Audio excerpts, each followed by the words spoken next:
Kyler Phillips and Raulian Paiva in the bantamweight division.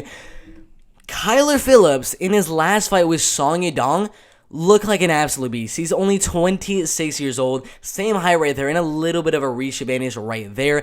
Really, really fast snapping jab, really good movement around the cage, and amazing, amazing cardio. His kicks are where it's at. Spinning back kicks to the body, head kicks. I mean, in the last fight with Song Yadong, in the very first round, I believe 2 minutes into that first round, caught Song Yadong with a big head kick, and then just started going all off with combinations, body kicks, spinning back kicks, everything, flying knees. The man, he's so dynamic. He's so fast of a puncher as well, and his kicks are just so good. He's faster than Raulian Paiva, a lot more powerful than Raulian Paiva as well, who only has 3 knockout wins on his record compared to Kyler Phillips with a lot less fights than Raulian Paiva, having way more knockouts as well with 5 knockouts right there. So Kyler Phillips is going to have the power advantage, the speed advantage, the kickboxing advantage. I mean, every single advantage, in my opinion, in the striking game goes for Kyler Phillips. Even if you look at the UFC stats right here, literally everything right here, Kyler Phillips is a better fighter. I mean, right here, Kyler Phillips throws more punches and lands more punches every single minute. 5.3 to 4.4 right there. Around 1 more strike landed every single minute. 3% better striking accuracy. Way better striking defense by 10%. Getting hit 2 strikes less per minute. So literally every single statistic, I don't even know what I'm saying, statistic in the striking game right there, Kyler Phillips is way better. Even in the wrestling and grappling, I didn't really think the wrestling and grappling would also be better than Raulian Paiva, but 2.88 takedowns per minute, 66% takedown accuracy, and 71% takedown defense. Even the wrestling and grappling of Kyler Phillips is better than Raulian Paiva. Do I think he's going to use that wrestling and grappling? I really don't, because I think he's going to have such an edge in the striking game with the speed advantage of that fast snapping jab, his movement around the cage, his spinning back kicks, body kicks, head kicks. All of those things are gonna eventually lead him to get the knockout in the first or second, or a dominant decision on the feet. So I don't think that we're going to see any really wrestling or grappling, but if there is some, I still think Kyler Phillips will have the advantage right there. But literally, I mean, 72-inch reach. I don't know why I said that on Tapology. He had a 70.5-inch reach, but either way, he's got the reach advantage. He has the speed advantage, the kicking advantage as well, the cardio advantage, in my opinion. The movement advantage as well, the volume advantage, the accuracy advantage, the striking defense advantage, the takedown advantage, the grappling advantage. I can go on and on and on. I can just keep on going with so many advantages that Kyler Phillips is going to have in the fight. And the fact that Raulian Paiva only has 4 or 3 knockouts in his career leads me to believe that Raulian Paiva, his only way of winning would be a decision. And do I think Raulian Paiva can win a decision right here if it's going to go the full 15 minutes? I really do not think so. I think Kyler Phillips has more power, could possibly get the knockout early in the first and second round, and also could just dominate him on the feet for 3 straight rounds to a 30-27 domination. Both of those are very likely. I don't give much of a chance to Raulian Paiva right here. I think it's going to be an absolute clinic on the feet for Kyler Phillips, maybe a takedown here and there. If he wants to show a little bit more, I don't really think he needs to, but he can if he wants to. But Kyler Phillips, I mean, he looked really good in his last fight. He's going to look really good in this fight as well. The betting odds, I think, are very deserved. Minus 227 for Kyler Phillips right there. I don't really care. I'm going to put a little bit of money on Kyler Phillips just because I love the way he fights. I love his movement. I love his speed. I love his power. I love his kicks. I love everything about Kyler Phillips. So I don't know if you... Sorry about that. I don't know if you guys are going to be betting on him at minus 227, but literally every single part of this MMA fight, Kyler Phillips is the better fighter. So my prediction is very simple. A 30-27, and maybe a 30-26, I don't really know. But either way, dominant decision win right here for Kyler Phillips in the bantamweight division. Should be a really good fight in the bantamweight division, right? Before I end the video, I do believe Raulian Paiva is moving up a division as well. His last fight with David Dvorak that was canceled was supposed to be in the flyweight division. Another thing we have to look at, this fight is going to be in the bantamweight division. So Kyler Phillips is going to have the size advantage. He's going to have the reach advantage, the speed advantage, the power advantage, the movement advantage, the kickboxing advantage, the wrestling advantage, the grappling advantage. Oh my god, Kyler Phillips is going to win the fight. That is all I got to say right there. But yeah, that should be a really, really good fight in the bantamweight division right there. Shamil Abdurakhimov and Chris Daukaus in the heavyweight division. Chris Daukaus, even though he's a really, really small fighter for the heavyweight division, 234 pounds, compared to Shamil Abdurakhimov at 257 pounds right there, even though he's going to be a lot smaller in terms of size, it doesn't matter. He makes up for it with his speed and his movement. He moves around very, very well and very, very fast, and his speed of his punches are just so, so fast. In this fight with Shamil Abdurakhimov, he's going to go out there, keep the fight at range, and just come in every now and then, in and out, in and out, in and out, over and over and over again, using that speed to just keep on going in and out, in and out, in and out, over and over and over again. I think most likely, if either fighter is going to win, I mean, it is in the heavyweight division, is probably going to be a knockout. Shamil Abdurakhimov and Chris Daukaus both have a lot of knockouts on their record. Chris Daukaus right now, 11 wins and 3 losses, 3 first-round knockout wins in a row inside the UFC. Other than that, pretty much every other win is by knockout as well. Shamil Abdurakhimov is more of a looping type of puncher. The reason Chris Daukaus is a lot faster than his opponents is because he throws a very, very fast straight punches. Shamil Abdurakhimov doesn't really do that. He kind of focuses on going for those uppercuts, the big overhand rights, the left hooks, those big shots, and tries to push you out, or at least hurt you with those big uppercuts, the left hooks, or overhand rights. He's just trying to knock you out. That is what Shamil Abdurakhimov is trying to do with looping punches. That's the main reason I'm going to be going with Chris Daukaus to win the fight, is because of the looping punches. Chris Daukaus has way faster punches because they are straight punches. We've heard this saying probably 1,000 times if you're an MMA fan. Straight punches beat looping punches every single time. And I think we'll see that in this fight. Chris Daukaus is going to go in and out, in and out, in and out, use that speed, use that movement, and kind of frustrate Shamil Abdurakhimov and make Shamil come forward with a big looping overhand, a big looping left hook, uppercut, whatever the case may be. And he's going to come in to a big straight right hand by Chris Daukaus, and that is how I do think Chris Daukaus is going to get the knockout. I think Shamil Abdurakhimov is going to get frustrated with the speed and movement of Chris Daukaus, just making him miss over and over and over again, and eventually he's going to go forward and try to land a big right hand, a big uppercut, a big left hook, and try to get the knockout. But he's going to get caught with a straight left hand from Chris Daukaus, and I think that's how Chris Daukaus will get the knockout right here. He's a little bit younger. The height and reach are very, very even. I mean, the exact same height and the exact same reach. But he's a lot faster, moves a lot better, and he's a lot younger in the prime of his MMA career. So he's going to use that speed, use that movement, and eventually catch him with a big straight right hand. My prediction for this fight in the heavyweight division is going to be a Chris Daukaus first or second round knockout. I mean, he's coming off of 4 first round knockout wins in a row. I think we'll see a 5th first round knockout win right here. The betting odds for the fight, I don't really know. It's interesting because they have him at about a 2-1 favorite, like minus 195. If I can find it, I'm pretty blind right now. There it is, minus 195, minus 200. I don't know. I don't know if he should be a 2-1 favorite. Personally, if I were to put betting odds on Chris Daukaus, I'd have him around minus 170, around that range. So if the odds go below minus 200, around minus 180, minus 170, maybe you'll put a small bet on Chris Daukaus. But either way, if you're betting Chris Daukaus or Shamil Abdurakhimov, either way, you gotta prop them by knockout, because there's no way I'm taking the odds on minus 200 for Chris Daukaus. I'm, of course, going to go out there and put a Chris Daukaus bet by knockout, because, of course, if he's going to win, it will be a knockout. So if you're going to be betting on this one, put a Chris Daukaus by knockout or put Shamil Abdurakhimov by knockout, because either way, one of these two guys is going Sleepy McGregor in the first or second round. So, yeah, we'll see what happens in the heavyweight division right here. But my overall prediction is going to be a first round knockout win from Chris Daukaus with an amazing straight right hand right there. Should be a really, really good fight in the heavyweight division right there. Punahil Soriano and Brendan Allen in the middleweight division. Completely opposite fighters right here. Punahil Soriano is looking to go out there, pressure you to the back of the cage, and just start throwing combinations and try to get that knockout in the first or second round.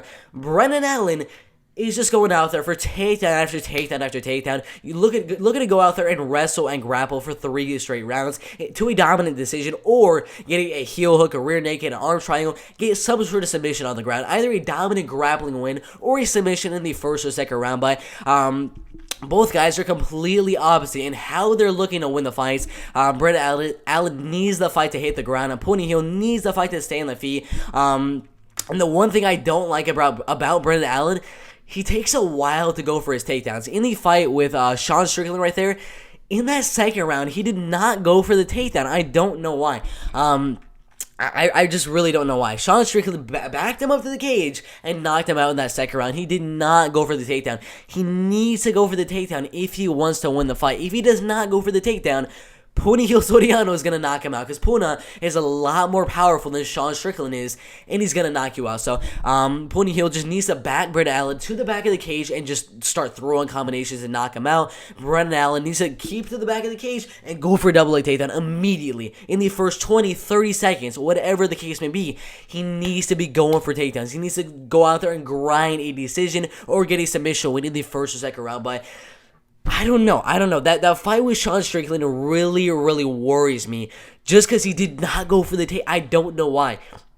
He just did not go for the takedown. So, do I think he's going to go for a takedown? Of course. I think in this fight with Punihl Soriano, it's very evident that he needs to get the fight to the mat.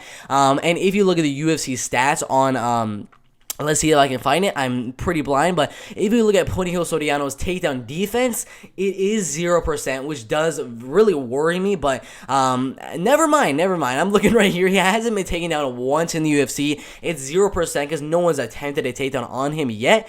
I don't know why it says that. That's very weird. But still, either way, in this fight with Punihl Soriano and Brendan Allen, Brendan needs to go out there.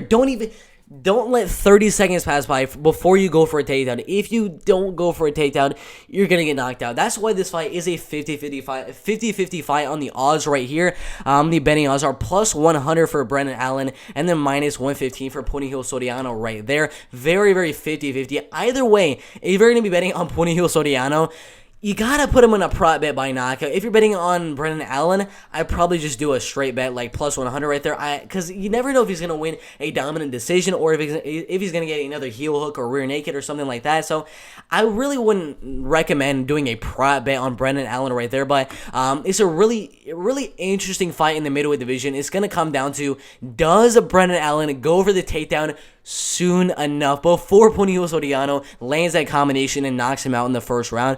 I don't know. It's an interesting fight. I'm going to go Punihl Soriano. His last fight with Dusko Todorovic, he got into the back of the cage and knocked him out in the very first round. Brendan Allen just got knocked out by Sean Strickland 2 fights ago, where he was back to the cage and got knocked out. So I think the exact same thing is going to happen right here. Puna is going to back Brendan Allen to the back of the cage, land a big combination, and knock Brendan Allen out in the first or second round right there. But there's always this chance Brendan Allen could get the fight down and wrestle and grapple and grind out another decision. But I don't know. That's why it's a 50-50 fight, because that definitely can happen. But still, I think Punihl Soriano, his power is just going to be way too much to handle. So my prediction is going to be Punihl Soriano by knockout in the first or second round right there. It should be a really good fight in the middleweight division right there.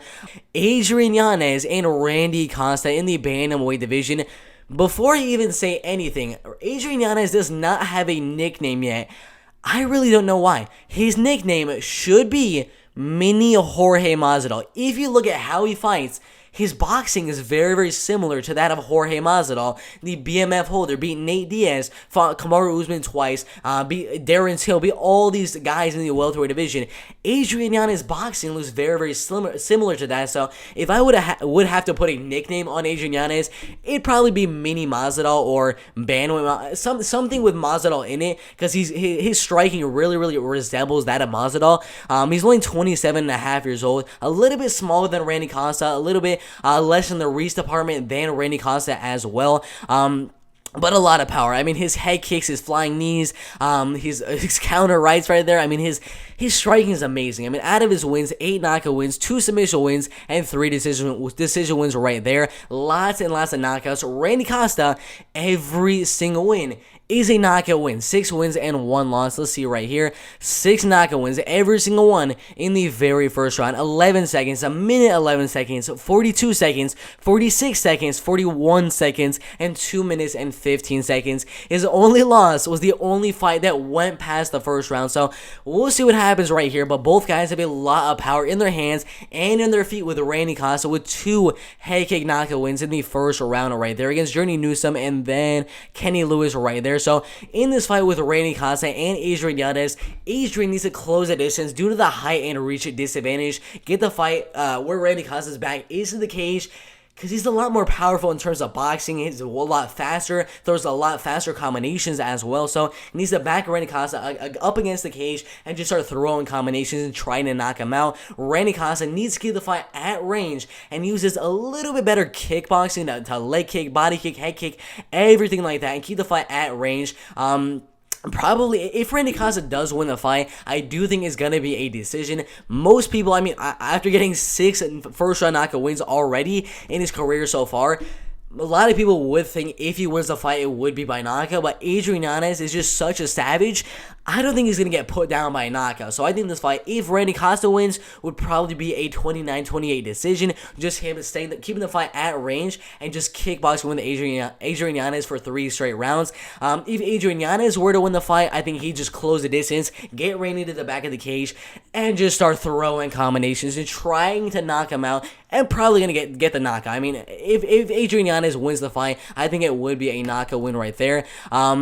Pretty much everyone right here is saying either way, most likely we're going to see a knockout from Yanez or Costa right there. So my prediction is going to be Adrian Yanez by knockout. I love his pressure. I love his combination. I love his speed as well. He's a faster puncher, a more powerful puncher, not kicker. Randy Costa is a little bit more powerful in the body kicks, leg kicks, that type of game. But Adrian Yanez, once he closes that distance, his combinations are better, his speed is better, and his power is better with his punches as well. So, I think Adrian Yanez is going to close that distance, get the fight to the back of the cage, and throw a lot of big combinations, eventually landing a big right hand and knocking Randy Costa out in the first or second round right there.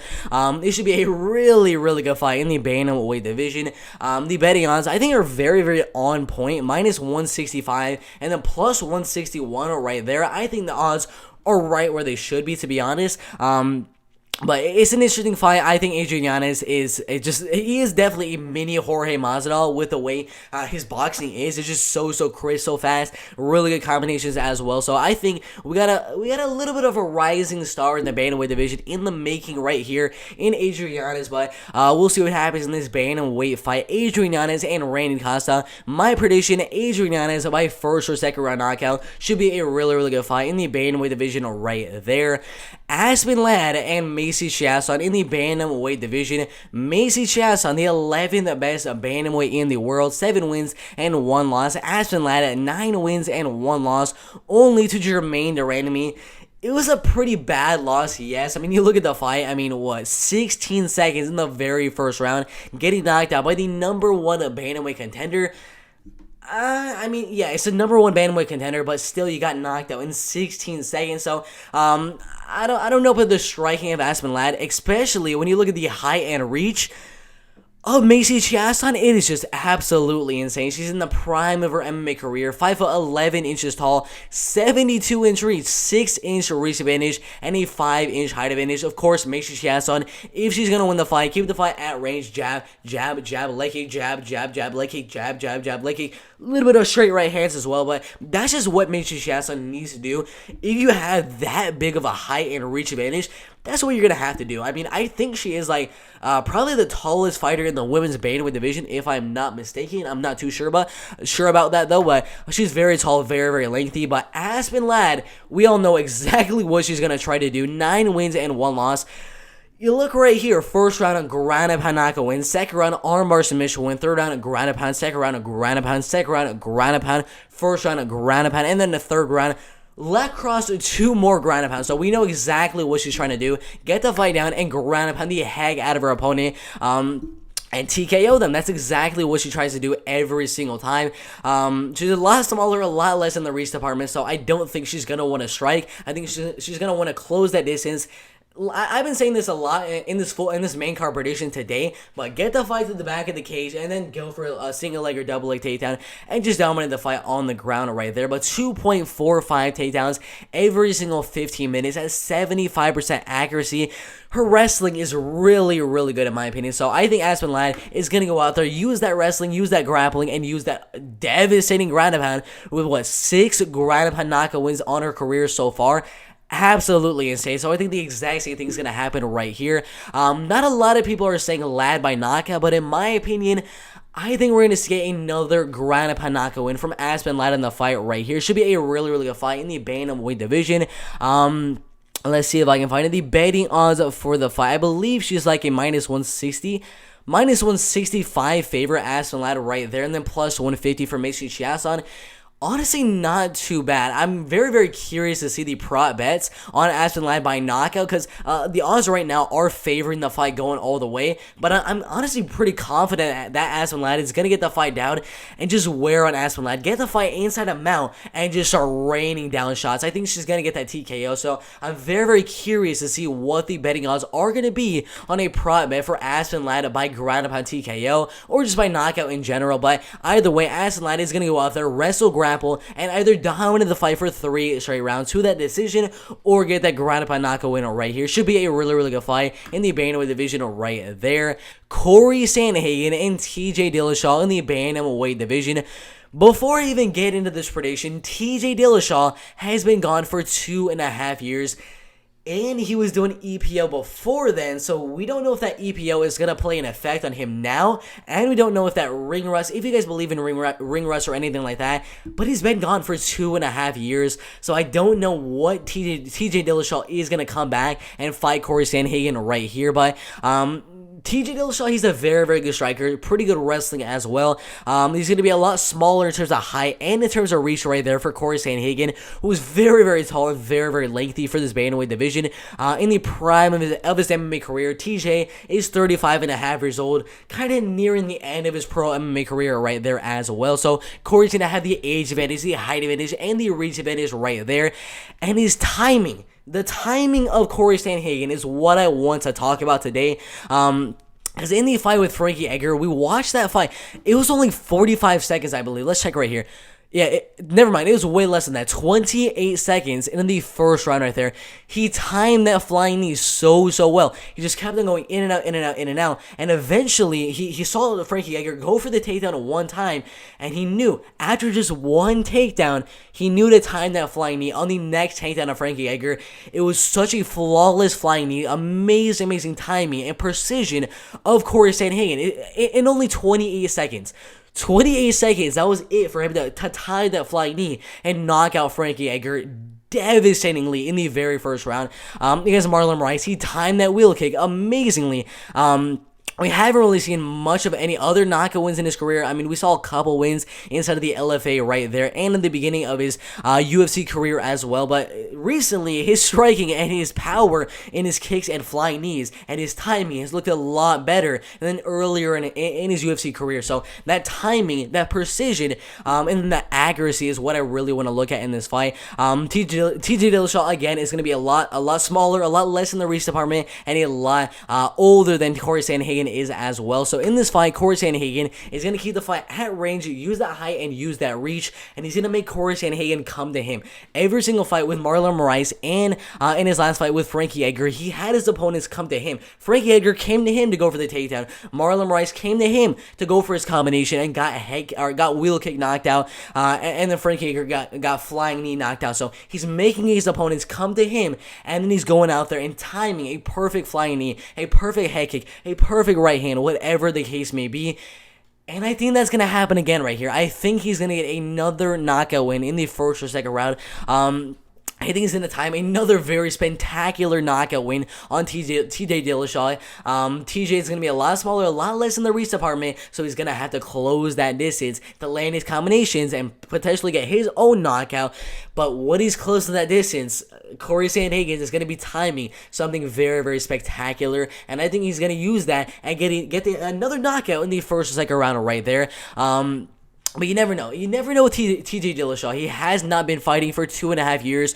We have no idea if he's going to go out there and use a wrestling and grappling game plan. We have no idea. But even if he goes out there and tries to wrestle and grapple, Corey Sandhagen has the flying knee. I mean, the last fight, that was just absolutely insane. Do I think we'll see really any wrestling or grappling from TJ or from Corey Sandhagen?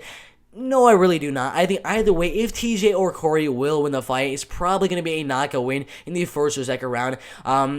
If the fight goes all the way, I'm probably going to still go with Corey Sandhagen, just with his timing, his speed, his precision, everything like that, with the height and the reach. But I think this fight is going to end in the first and second round right here. Corey's going to time something absolutely spectacular.